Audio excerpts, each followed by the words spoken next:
Dr. Singh, what's the minimum amount of protein required to avoid muscle loss? You want to know the popular opinion or you want to know the science? No, I want to know the real science. Well, the real science, according to the metabolic ward studies and nitrogen balance studies, 0.6 grams of protein per kilogram of body weight is what is required to ensure that you don't lose muscle, you just maintain it. Because at that level of protein, your breakdown, muscle protein breakdown and muscle protein synthesis is equalized, there is an equilibrium. So if you are not looking to gain muscle or build bigger muscles at that point of time, if you consume just 0.6 grams of protein, for example, if you have a sedentary lifestyle, you work in the office and you don't have time to go to the gym and you're looking to just maintain your muscle mass as it is, 0.6 gram is the minimum requirement.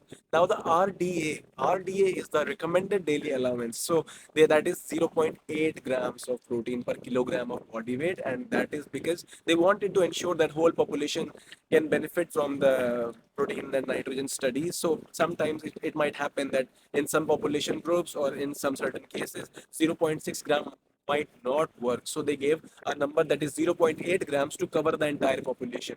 So on an average, if you see a 70 kilogram male, he needs about 56 gram of protein, which is a recommended allowance. And if we talk about the absolute minimum, it would be something close to 42 grams or 48 grams, something like that. And if you talk about a female weighing 60 kilogram, for her, the recommended allowance 0.8 gram would be 48 grams of protein if you multiply it by the body weight, and the minimum would be probably 32 grams of protein, or maybe 36 gram of protein, something like that, which is based on the metabolic ward nitrogen balance studies, which actually talk about the equilibrium of the protein. Now, if you want to gain muscle and you're more active and you're looking to build hypertrophy, in that case, you might need to eat more amounts of protein. But if you're just looking to maintain your strength, now strength and size are not usually the same as people believe. You can maintain and gain strength with the same size on the external level. So my coach,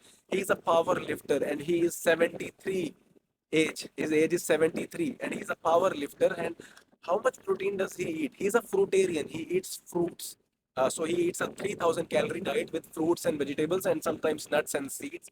So on that 3000 calorie diet, he consumes about, I think, 40 to 45 grams of protein. That is what I think is the maximum protein that he eats per day. Maybe up to 50 grams sometimes if he chose a high protein fruit or a high protein nut, in that case 50 grams. But at 50 grams and under 50 grams of protein, he is maintaining his muscle mass. He is deadlifting 350 pounds at the age of 73. 350 pounds. He is a powerlifting champion in the UK, and he squats and bench presses and goes to the gym with no signs of sarcopenia and all those suspected muscle loss and the protein deficiency that people talk about on a vegan diet. He's actually a raw vegan, so just consumes raw food on a plant-based diet. And he also hikes mountains. And he was able to lift me up when I went there. And he lifts like even much more than I can because I don't do much strength training that they do. Maybe in the future I might do it. But if you're just looking to maintain your muscle, you don't want to gain size, 0.6 gram is considered the absolute minimum as per the metabolic ward nitrogen balance studies. And 0.8 gram is the recommended daily allowance according to the Institute of Medicine, which is the consensus among all the major organizations of health and dietetics. Thank you so much.